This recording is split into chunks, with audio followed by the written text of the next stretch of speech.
on a nice miserable February night. I'm really excited that you could come here and that I can talk to you about this Strong Student Campaign. And I want to tell you a little about it. So I've been a professor here for about 28 years. I'm also an administrator, and I've had lots of different roles. And at Montclair, we really value teaching students where they are, right? And so we have a group of students, and my goal when I teach writing is always like to kind of get a handle on where my students are, and every student needs to move forward. I want to see over the course of the semester significant progress in the major goals. And in some ways, we're good at different things. And so we're gonna grow in different paces, but everybody needs to grow. And that is pretty much a philosophy that we teach our teachers, that we support our teachers with. And what has happened over the last several years, we've always had some students have kind of struggled with the transition from high school to college, or they sort of struggled with some of the unwritten rules of success in college classrooms. And, that's okay. What we have seen in the last several years is a rising number of students that are struggling with what we call studenting skills. And faculty, so we've been working with our faculty to try to teach them how to teach students how to be strong students. And at the same time, so we're working to help faculty do that. We've launched this campaign about 15 months ago called the Strong Student Campaign, where we have come up with half a dozen, 8 main messages to students about what they need to do to arrive ready to learn, right? What kind of behaviors that we need in order for them to be successful. So a lot of students are like, oh, I'm just not good at school. That's actually really not true. Everybody can be good at school, but in order to be good at school, most of the things you have to do to be good at school, and probably all you parents know this, is behavioral. It's small, simple acts that help you be successful, right? I mean, that's why, there's always this famous saying that successful people make their beds. It takes a little while to get there, but it's like they've learned behaviors. So the capacity to learn helpful behaviors and small, they can be little behaviors, one little behavior at a time is really predictive of our success. So we decided that as a faculty and as a community, we wanted to be very, very clear to students what are those small, simple behaviors that we want them to take on so they can be successful. Yes, they'll have some very hard classes, they'll have some easier classes, but they don't take on those little behaviors, success is that much hard to grasp. So that was only the derivation of the idea. Came out of my work working with all sorts of struggling students, and also experiences I had working with Christina Paolucci, who's here with me, and are designing kind of a coaching program for students who are struggling. And really, we're not psychologists, and that's not what we're trying to do, but we do know that it's about kind of what's in your head and feeling like what is expected of you and how it is that you can step forward in growing in your capacity to take on responsibilities. So that's a long introduction, but that's kind of where I'm at and why I started a Strong Student Campaign. As I said, it's been 15 months.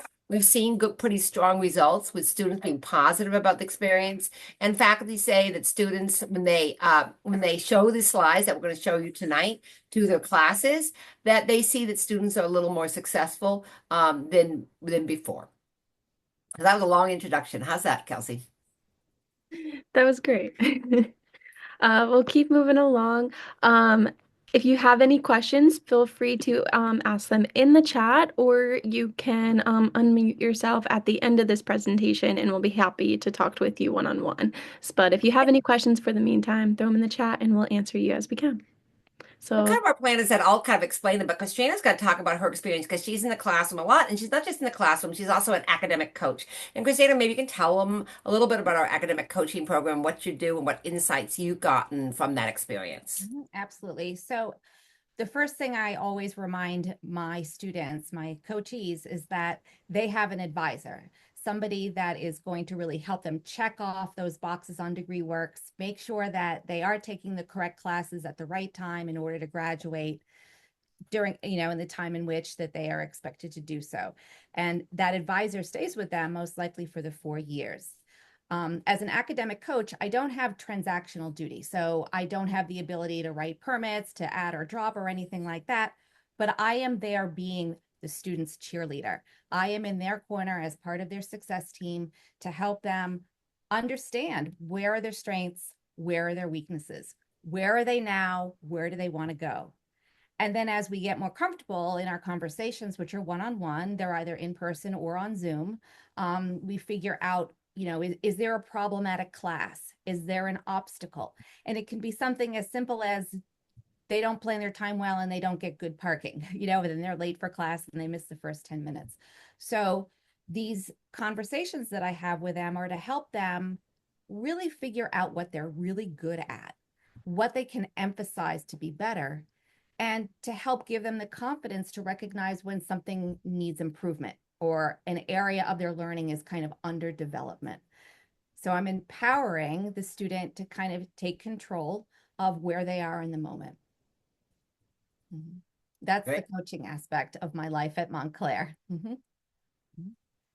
All right, so here it is in a nutshell, and we'll kind of it's some of what I've spoken about.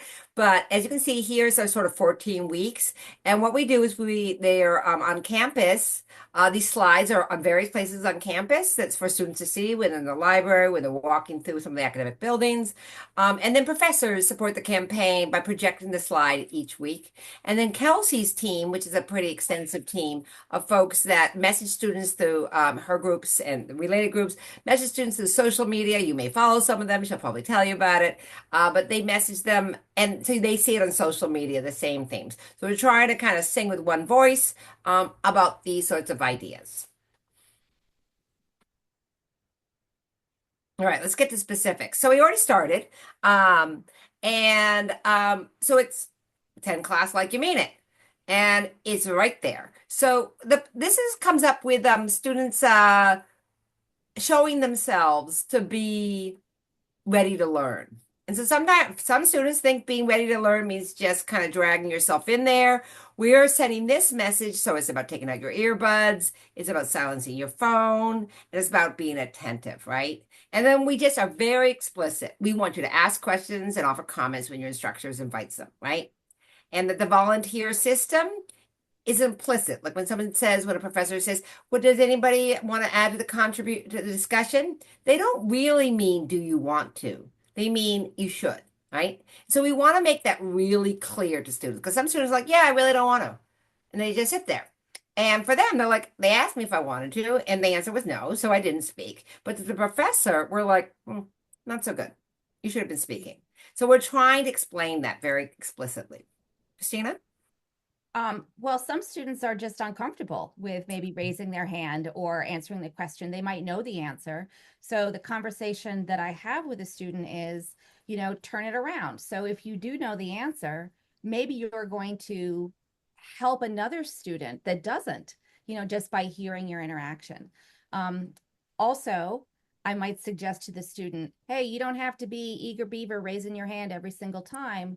Maybe make it a goal that once a week in that one class, you're going to contribute in some way. Just try it out once, see how it feels. As a way to not overwhelm the student to think that they need to be actively chatting through the entire course.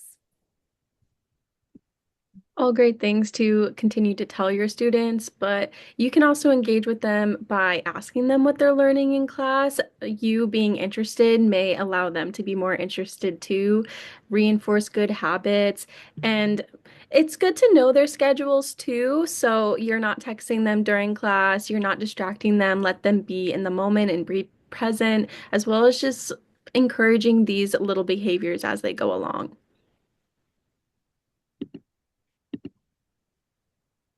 So we're going to talk about doing the work on time, and that's something I have struggled with in my life. And actually, I'm the mother of two college students, and one of the things I do, I'll give a mom tip because I'm a mom, is I reveal my own struggles and the tricks I do to overcome them. So I have trouble with, getting my work done on time. So today, this was a snow day-ish, like some people didn't work at home. But I got myself into work at 11:30 because I knew I would work so much better at work. And so I said that to my children. I'm like, I'm going to work not because I have to, but because I'll have a much more productive day if I'm at work. That's not true for everybody, but I'm sort of exemplifying that I struggle like every other human being, but I also I know that it's behavioral.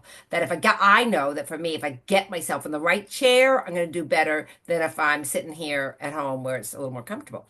So this message is during the pandemic, there was an awful lot of get it in anytime. And I have a third son who's in high school, and it's like drives me crazy, but he'll say, I'll say, I see, you have a lot of zeros or your grade is low. And he'll say, oh yeah, I can turn that in anytime.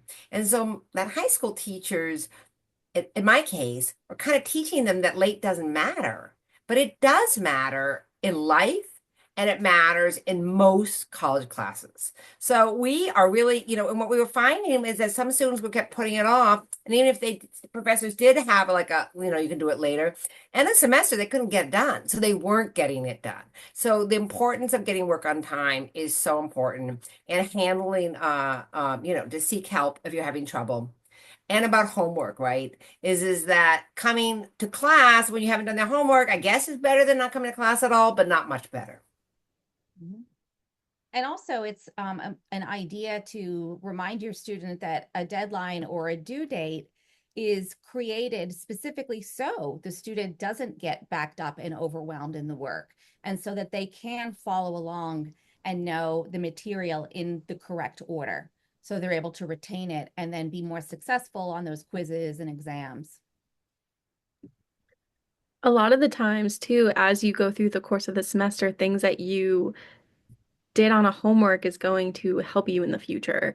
And just asking your student, like, what kind of assignments do you have coming up? Like, getting their gears turning of thinking about those assignments regularly, reinforcing some good management habits, and then also just like reaching out to their professor can also help if they're confused about a deadline. In Canvas, it's all laid out for them, but reminding them and getting them always thinking about this could help too.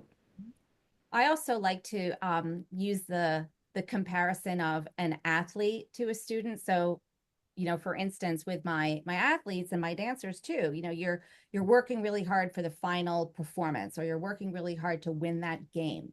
So obviously, you're going to go to all the practices. You're going to do your warm-ups and your PT, and you're going to study the plays and all the stuff so you can have a successful I always want to say ballet production. So you can have a successful game. Homework is set up the same way, and those assignments being done on time. You do the homeworks, and then you're going to have a successful exam. You're going to win that test. And a lot of you families know your students better than a lot of us. So knowing that if they write something down, they'll get it done, maybe providing a planner, maybe if they're always on their phone, setting reminders on their phone. Think about how your student can succeed and suggest little strategies like that. All right. So plan your time. Third theme. So time management. That is, we do a lot of surveys of students, and that's their number one. They really recognize that time management is hard for them. So they know it, which is great. And listen, that's a lifetime challenge. Again, I mentioned that I went in very early this morning because it's a challenge. So I think it's really, so one, we, as a general rule, with lots of exceptions, that you have the 2 out of class hours at work per week. If some classes are much more and some classes are less. And so getting a realistic strategy is really important. Um, we find that students have really people vary in as to how they want to manage their lives. So sometimes, some students, they really like the paper planner. There's something about writing it down. Other people, I mean, my sons do little timers in their phones. That works for them. Other people there's built-in calendar in our learning management system. Uh, Canvas. We encourage students. We have a lot of support services. So most students after their first couple semesters is like, yeah, I should have gone to tutoring more. Christina in her work is always encouraging students to tutoring, and she can really push them to go. But most students, they don't benefit every single session, but it is advisable. And there's workshops too. What's interesting, there are workshops in time management and CAST, and students have been pretty positive about them. And they can get a peer tutor it's like a peer who basically helps them find the right calendar app, helps them figure out a system to manage their time. I think that first bullet point about the 1 credit hour is worth, you should plan to spend at least 2 hours outside of class. I know since I started presenting the Strong Student Campaign, that bullet point really is impactful to the students because it kind of is like a light bulb, like, oh, you mean I'm supposed to be doing work when I'm not, in the class? Or what if they ask, well, there wasn't an assignment due this week, so there wasn't anything I needed to do. And my response is, well, when you don't have an assignment, that means that you might be reviewing the reading or looking at the notes that you took in class that week, or at least engaging in some way the material so that you're fresh when you go to class the next time. Another thing that could help your student plan things better is you also planning out with them. So asking them what their weeks looks like, going over it with them, what their month looks like even. For my family, we have a monthly planner on our fridge, and I put my assignments when I'm working from home, when I'm in the office, if we have something over the weekend, so that we can plan our time together. And then knowing about their schedules, knowing when their classes are, can help you plan family events so that they don't get behind in any way. But just being that will reduce stress as you go along and talk about these things with your student.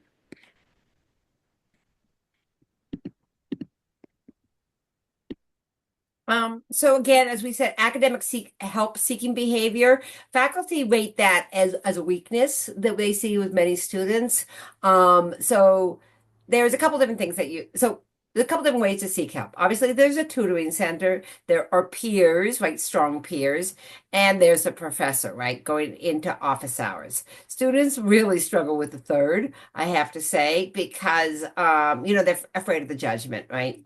And so their first choice is often to go to the friend or the person next to them, who is often not the best source, right? Because the peer that they are both feeling like they're struggling, that's who they kind of think they want to go to. So that's a real challenge is to help seeking behavior. We encourage it. We have a lot of tutors. Students do use them, but sometimes I find like the students, we have found that students who are like struggling a little are more apt to go to the tutoring center than students who are struggling a lot. Another thing we find is that students aren't really aware of the status of their performance in class and they haven't looked at the grade book. So when students say, how you doing in class? And they say, oh, I'm doing pretty good. You're like, really? Did you actually look at the grade book? Because I understand you might find out more about it there. Important point is that we do have a DRC, that's a Disability Resource Center. We do have that. And if your student, if your child has a disability or may have a disability, it's worth going there. It's on the web page and having the child check it out. There may be some opportunities there that would be helpful. So just that we really try to help that help seeking behavior. I'll tell you, I have a son who's in Italy this semester. He lost his phone and his bank card and has nothing. And it's like, it's really hard not to bail him out because it's like, but he's got to figure it out. I mean, I'm not in Italy. I don't know how to deal with it. And so we are texting via Instagram message and I keep saying you got to figure it out. What I have heard from him is that he's gotten much better at navigating Rome because he doesn't have a phone. So he's really figuring out the streets. And I guess he's overcoming phone addiction because he doesn't have a phone. But so part of like, I'm just not providing the help that he might want because he's got to learn how to find help from people in Italy who might be more helpful than his mother back in New Jersey.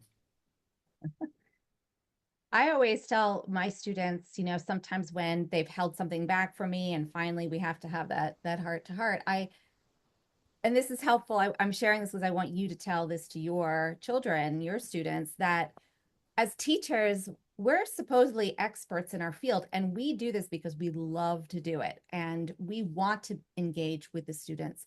So have your student come to the professor and ask for the help because that's what we're there for. And sometimes I might figure out, oh, wow, like I really didn't convey this information well. The student is really confused as to what I said. And then it helps me be a better teacher to everybody. So we're not scary people that just sit and wait for students to come and talk to us. We really do want to engage and help them as best as we can. Very well said. And at the bottom, It says your student's syllabus has a plethora of resources. I would encourage your student to go back to their syllabus. In their syllabus, there are these resources. There's the professor's office hours and where they can go to ask these questions. I just worked closely with the CAS Center to promote their services, and I was told that students can go in and walk in at any time. And if they have time to help your student right then and there, they will. They can also book an appointment anytime on Navigate, and they can navigate that through, they can get to navigate through Nest. But reminding your student that asking for help is not a weakness, it is actually a strength. Even you don't even have to ask for help if you're not struggling. You can ask for help at any time in the semester. So continue to share them with the resources that we have and encourage them to do so.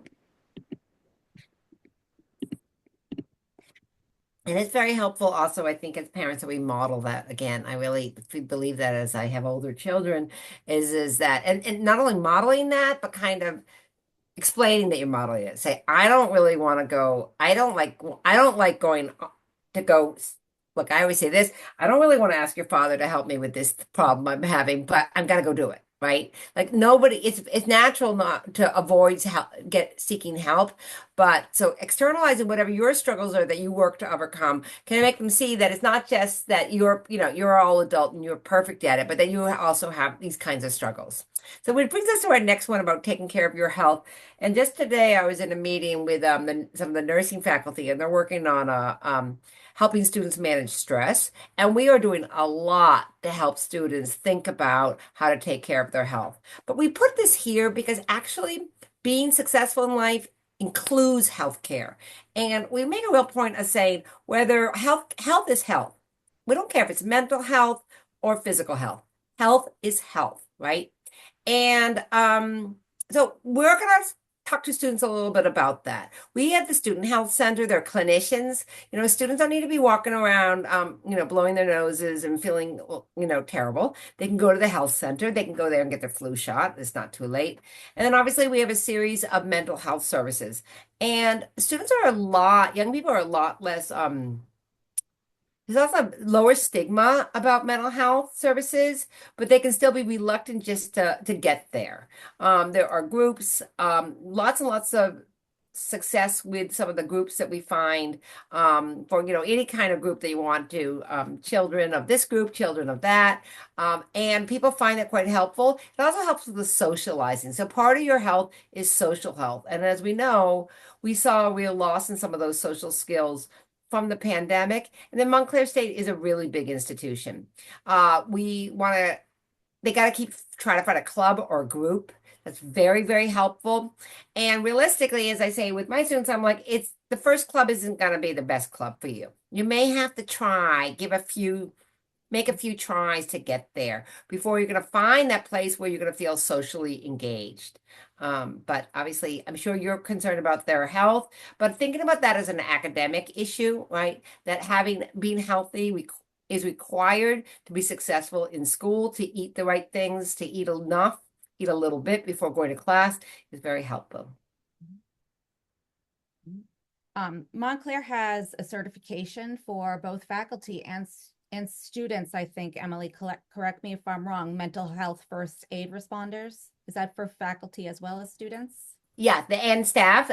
Lots of people. There's all sorts of people can participate in that program. Okay, so many, many, many faculty are certified mental health first aid responders. So through the training, we're not counselors, we're not therapists, but we were trained to maybe recognize some signals that, students might be in need of help.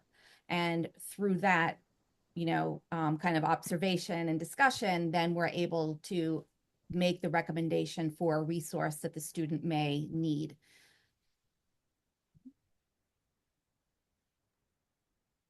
In addition to all of that, just asking your student how they are and how they're feeling can make a difference. Just knowing that somebody is looking out for them and their care more than just their studies can really make a difference. If they're studying for a big exam and you know that they haven't eaten, just giving them a little snack while they're doing so, making sure that they're drinking, it can go a long way. Or giving them a call if they're living at school, saying, "Hey, what did you have to eat today?" It can just remind them to eat and take care of themselves.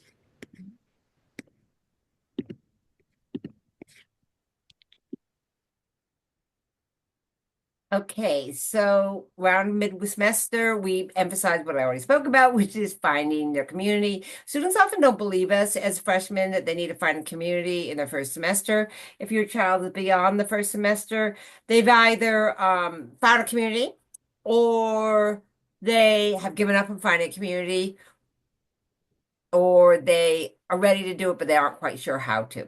We have this, like everything, there's an app called Engage, and the students have heard about it, and they can find out the groups, the clubs, the teams, and the events that they can sign up for. There is a pretty huge range of activities, but it's not a small campus, and they got to find their group. So a lot of students do well once they get into a major, they can join a group. When you don't have a major, it's better to go by your kind of your interests, your hobbies. And there's a huge intramural sports world. There's a lot of arts and crafts. Interestingly enough, I see that there's a knitting group, apparently of quite good knitters. So there's a lot of opportunities, but it's just taking the push because we know, and the research is really clear about that. People who feel connected to the university tend to do better than those who do not.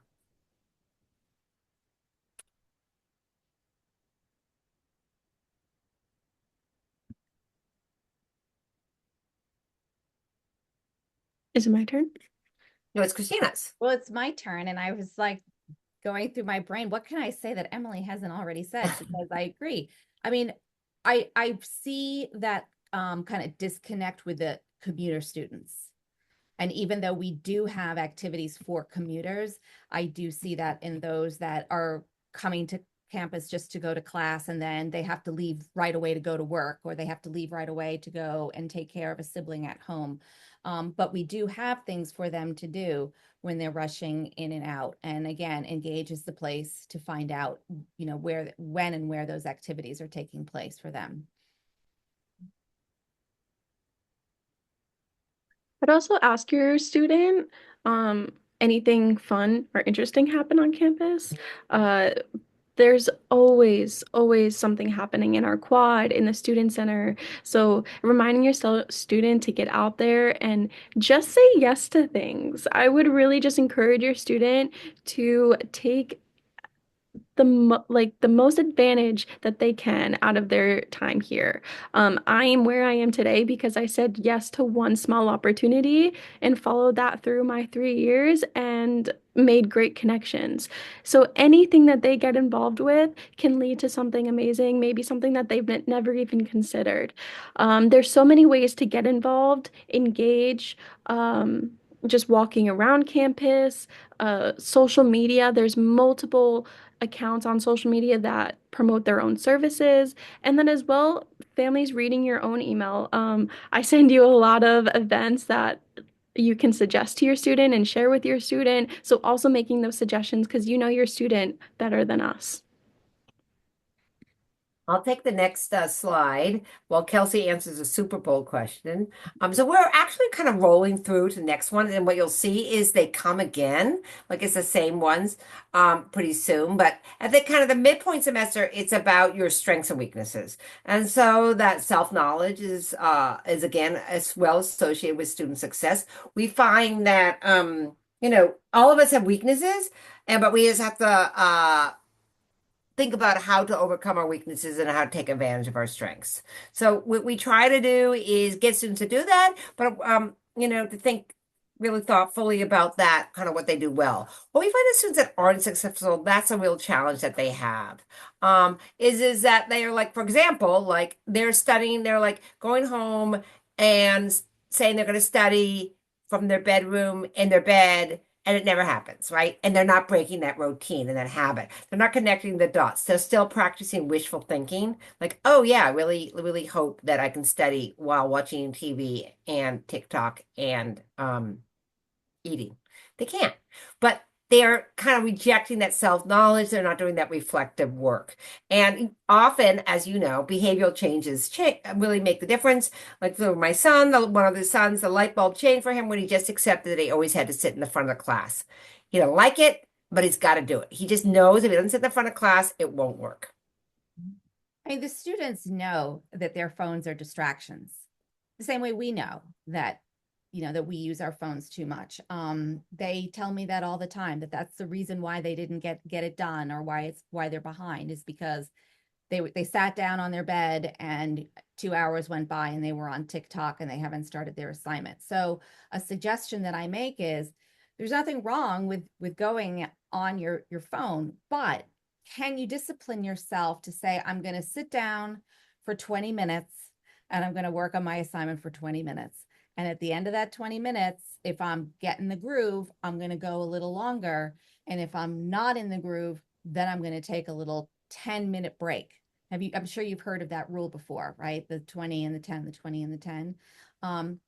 So, say, hey, put your phone away, get started on the assignment or the project or the studying, and then put the assignment away and go on your phone, set an alarm and do your scrolling. And then when that alarm goes off, you go back to the studying.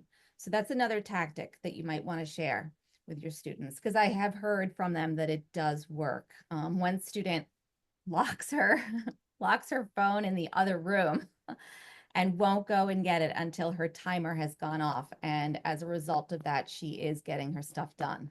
So I'm gonna sorry, Kelsey, I'm gonna jump in again. I always think about this is like it's very hard because I have a lot of advice to give, so I often just give it.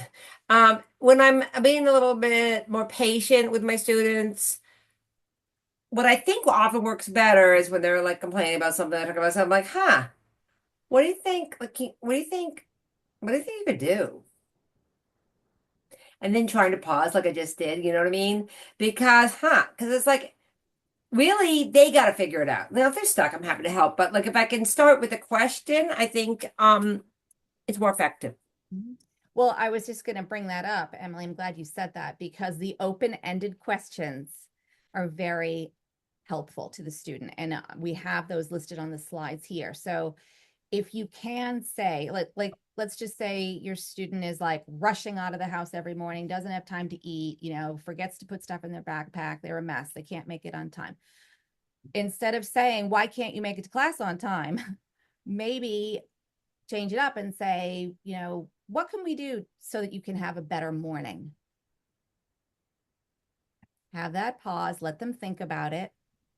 And then if they shoot back like a ridiculous answer, like, I need to have a catered breakfast here, and say, oh, really? You want to have a catered breakfast? Like, let them have that sink in. So those questions, open-ended ones, tend to help them say what they already know. And when they say it, they might start to consider actually acting on it. Another thing that could also help is identifying where they kind of like to study and what works best for them. I always studied in my bed, which is not the way to go. My sister studies at the dining room table. So finding out where your student likes to study, and they're living on campus, maybe it is a lounge that's outside of their room. I know that most residence halls have a small lounge on every floor. So if they're in Blanton or Freeman or something and need to get out of their room, there's a place right on their floor. There's lounges on the bottom, first floor. They can go to the library, which is a great space. When you first walk into the library, you don't really know where to go, but I would suggest and encourage your student to go downstairs because there's a bunch of study rooms, and just explore the campus, get out there. There's nowhere that your student really can't go. The worst thing that could happen is the door is locked. So just encourage your student to get out there, find a place that really works best for them. And then if they are working in a group, also going to those spaces. And just be mindful of if they are home, that they might be studying. So also be mindful of their time. there are students that actually thrive in chaotic environments Hmm. too, quite honestly. And we have plenty of those where, like lobbies of some of the buildings, College of the Arts, School of Communications. I mean, the library can be busy at sometimes too. So they don't have to necessarily be in a quiet study room. They might find a place that has a lot more activity that helps them, get more into what they need to do. In the student center, there's a third floor lounge, and every single time I go up there, every chair is like filled. If your student gets there a little bit early, that might be the perfect spot for them if they like that kind of like structured chaos. But usually in those spaces, there's also some spots where they can also have some fun. So if in those moments of taking a break, they can play a game of pool with their friends. There's also a new space 1908 where they can order pizza and maybe have a mocktail while they're studying and then do like a little virtual golf game or something in between. Okay, next one. Yeah, that's a really nice one. So what we've gotten to now is we've flipped around, and so you can see week 9.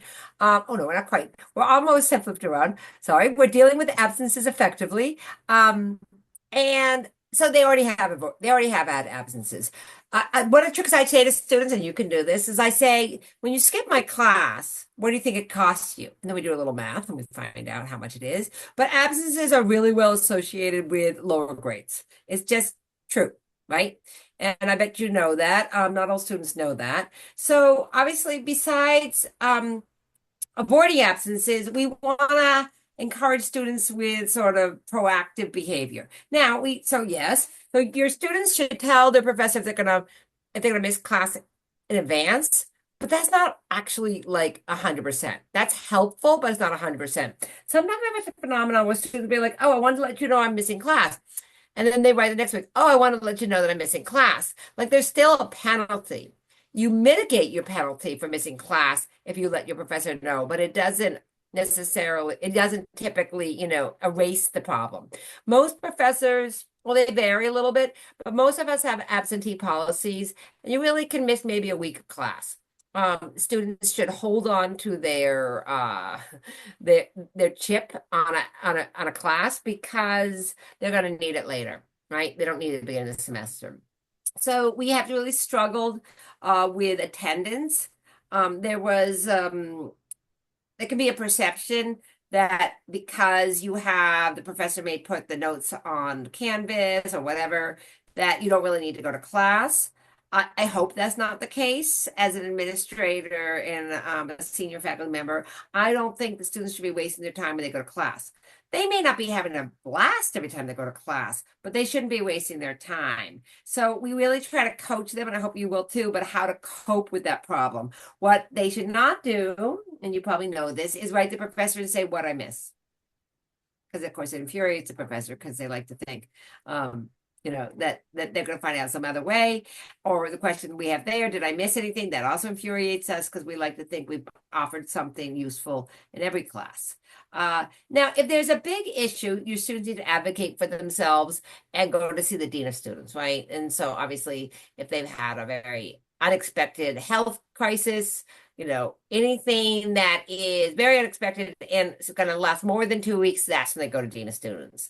They've got the flu and they're out a week. They got to manage. They got to write every professor and say, "I have the flu. Here's what I plan to do. I got to manage this crisis." So kind of managing absences, intended or not, is very important skill to develop. That communication is absolutely key, that you can write to the professor and say, I wasn't in class. I did review the notes.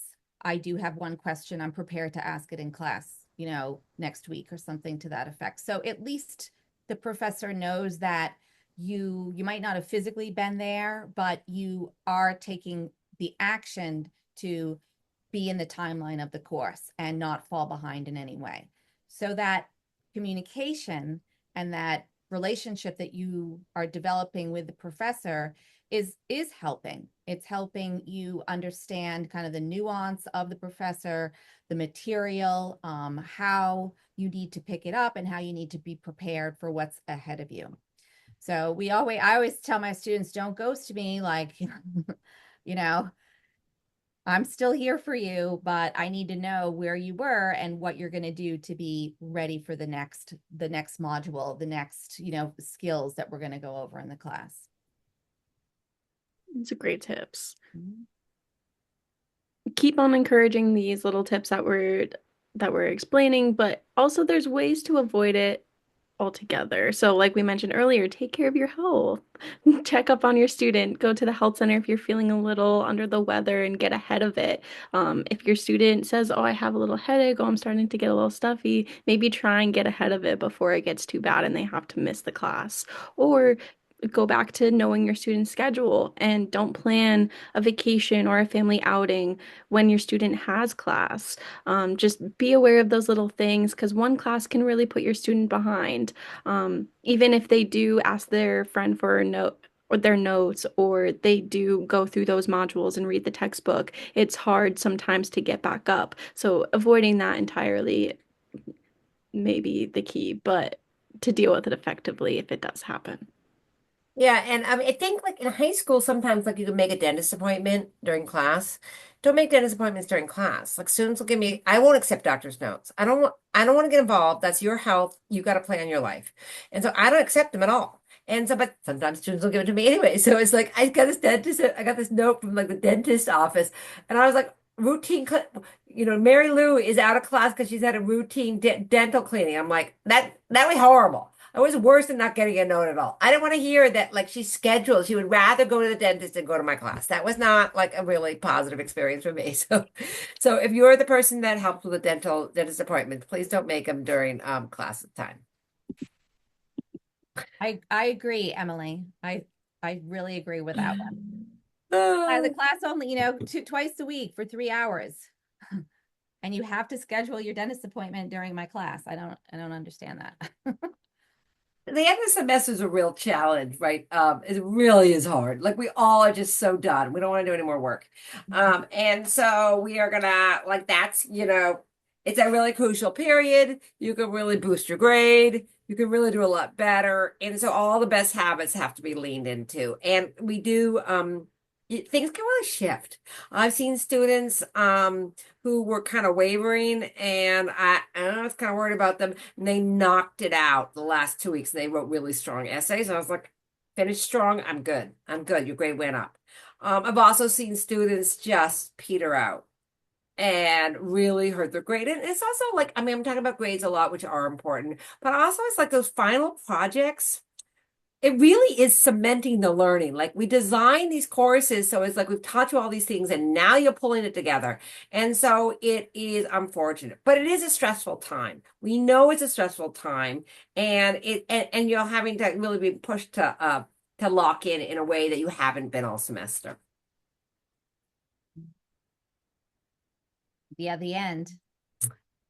The end is like, the whole it that tells the big story about how the whole semester went, right? So just encouraging those like even paces, slight improvements, a little bit more self-awareness, like help your student become more self-aware of their habits, of the things that they like and they don't like.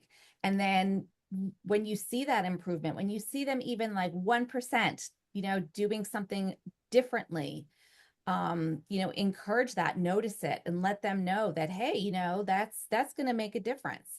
And we always remind our students, like, and for ourselves too, like one small change can make a big difference. Just one thing. So without overwhelming them and saying, oh, you have to, you know, do everything. You have to become dean's list and da da da da da.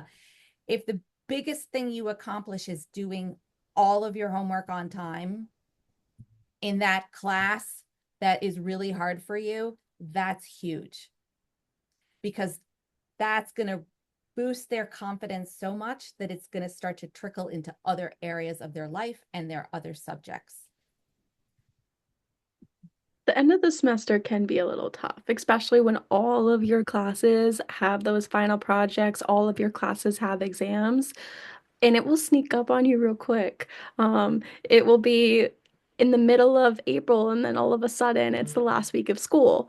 And What I used to do is go back to that plan your time. I would take a piece of graph paper and write down every single day that I have left of the semester, even the weekends, and write down what I'm doing those days and highlight what is due. So going back to all of those things that we talked about this webinar and really just lock in, support your student through this time. They're probably not going to have the best attitude, but it's okay. Support them through it, get them through it, check in with them if they are on track. What can you do to help them if you can? Stick to their routines and just minimize the distraction for them in this time. Help them finish very strong, even if it's talking through their assignments with them.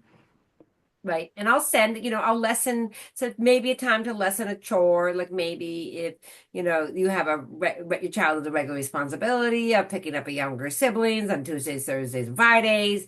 If you can lessen it up a little bit during that time, one, literally gives them more time. And two, it's a message to say, I get it, that this is a really tough time. And I'm going to figure out how to help accommodate that as well. It would be helpful. And if your student gets overwhelmed by lists and planners and all of that stuff, because I didn't know that was a thing, because I love lists and planners myself. But when I started to work with my students and realized they all kept it in their head, and me ask or suggesting that they write it down was sending them over the top. One thing that you can do that might help them is when you sit down and have that conversation with them. So in my family with my son on Sundays, we do the clean sweep and the cat. You might have heard of that strategy where we go through his binder and what does he want to keep? What does he want to archive? What does he want to throw away? Okay. And then from that, I'm having a conversation. Well, what's due this week? When's your band practice? What time is this and that?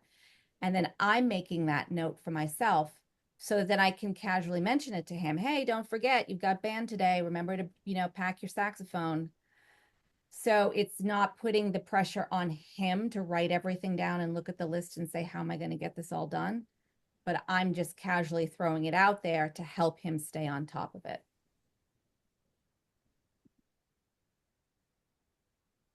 Well, this is sort of obvious, but we really value studying, celebrating success. And Christina, maybe you want to talk a little bit about what things you do in your classes to celebrate success. So at the end of the classes that I teach, which are ballet classes, I let them wear what they want.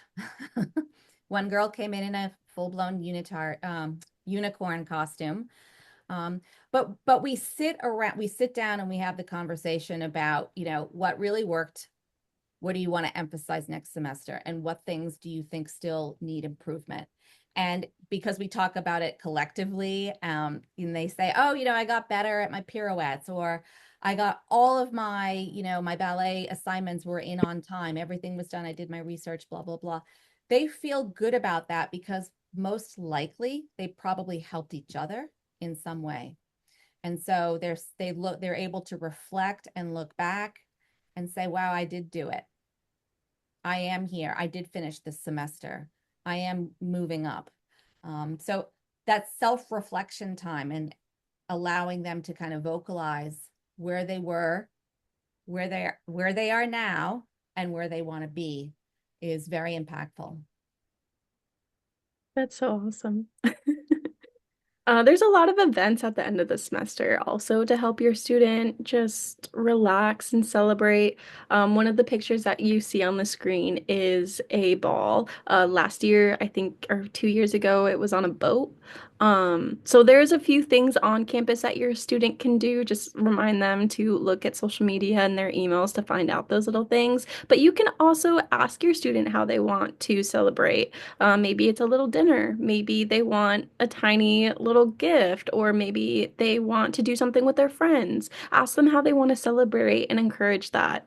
Um, Christina, while you were talking, I thought of there's this video trend going around where two people will sit down and before they admit to doing something or having an idea, they say, we listen and we don't judge. And then you'll say that thing.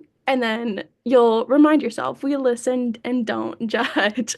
So maybe having fun with your student and doing a trend like that where they can say what they were struggling with, or maybe the things that they have done that weren't totally correct throughout the semester, talking about it without judgment, and then moving forward and helping them get through that in the future. I'll have to look into that. It's so And funny. All right. I think that is it for our slides. Um, if anyone has any questions, you can feel free to put it in the chat. I'm going to allow you to unmute yourself now. Oh, wait, I messed up. More. Yes, okay. You are now allowed to unmute yourself if you'd like to speak up and ask any questions. We are here to answer anything. In your email, you will get this recording and the slides, and you will also get a little calendar with all of the themes for the rest of the semester so that you can also participate in this campaign and encourage your student to keep improving and keep growing and support their success.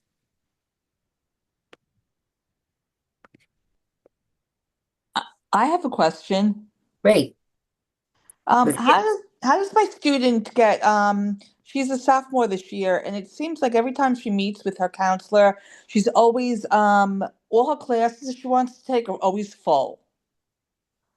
How does she avoid that? I mean, how does she get on the top of the line with the appointment with the counselor to get these classes she wants to take?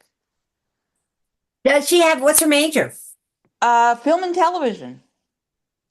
Okay, so she has an advisor there. Has she talked? I think I would have her talk to, like she's in a class right now, presumably, and talk with her, with some of her professors now about how it works in her department. She could see her, if she could get an appointment with her advisor before they start registration, right? Like now, because it's the Mm-hmm. registration isn't happening yet. Christina, you probably know more what the schedule is, but it's another month.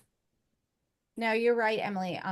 If your student could make that appointment with their advisor now and get it on the calendar and locked in, that's going to be really helpful because advisors during registration, they just can't get to every single person. So her advisor will actually sit down and map out, these are the classes that you need to take this semester.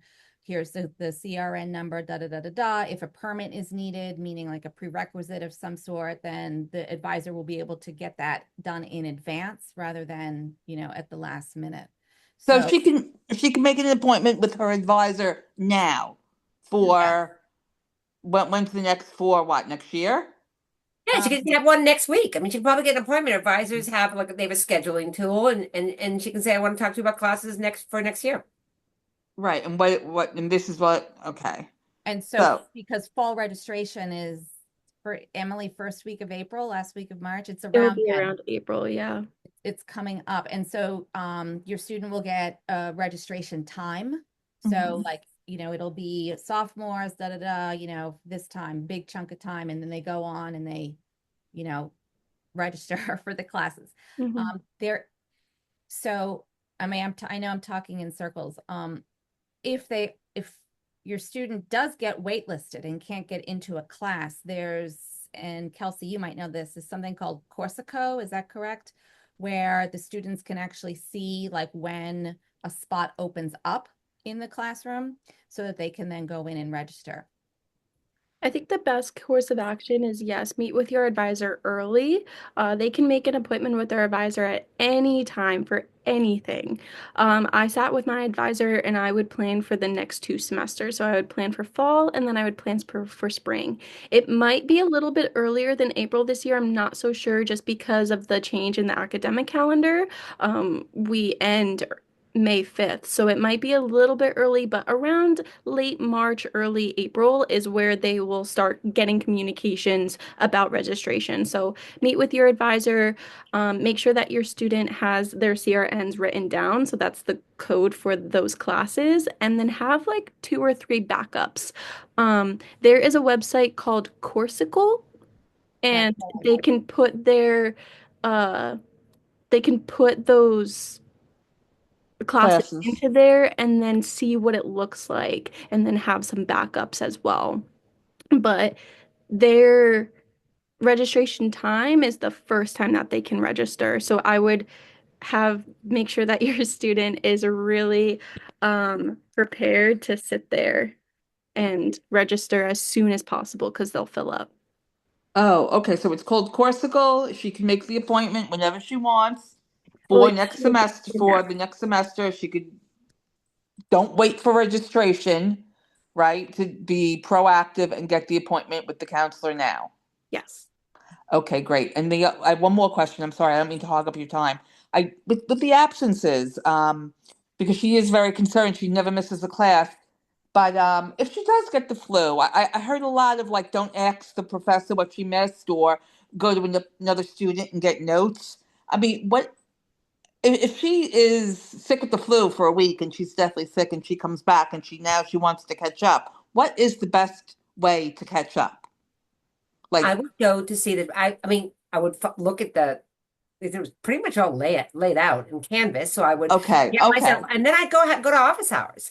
I'd say I've gone through, I've looked at it, and I have a pretty good idea of what I need to do. But and I talked to Mary Lou, and she told me this, and I looked through this, but but I self questions, and then the professor gets that. They're like, "Oh, great." Well, I'm not starting from scratch. The student has invested. So you absolutely can see your professor, but you just kind of you want to do your part first. So yeah, we'll still help you. Right, right. Try. Okay, so right, you just want to see if they put an effort into finding out what they missed, Yeah. not just what did I miss, right? Yes. Okay. All right. Thank you. Hmm. It is a hard I agree with you, Merkel and Meryl. It's a very hard transition. Can the three of you do this? We'll try. We'll try. Thank you. Good idea. Thank you, Meryl. That's a great idea. We'll talk to our friends over in admissions. I have something to say. My son was out with the flu, and he sent his professor. He was only out for a day or two, and he sent his professor the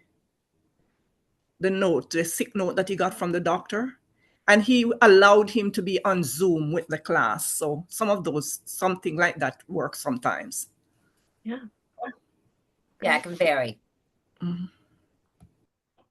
Different professors have different expectations. So really encourage your student to read that syllabus and understand what their professor expects.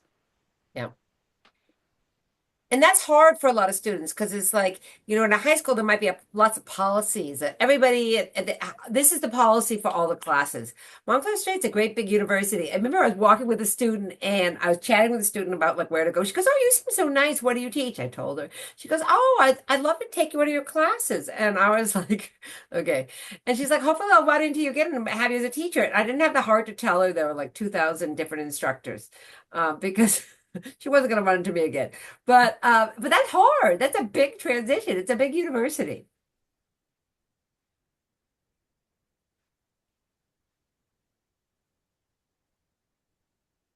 Any other questions, comments?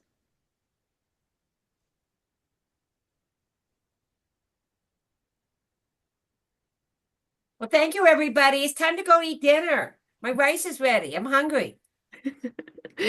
Yes, thank you all. Look out for your email if you want all of this information in the future, and thanks for joining. Take care, everybody. Thank you.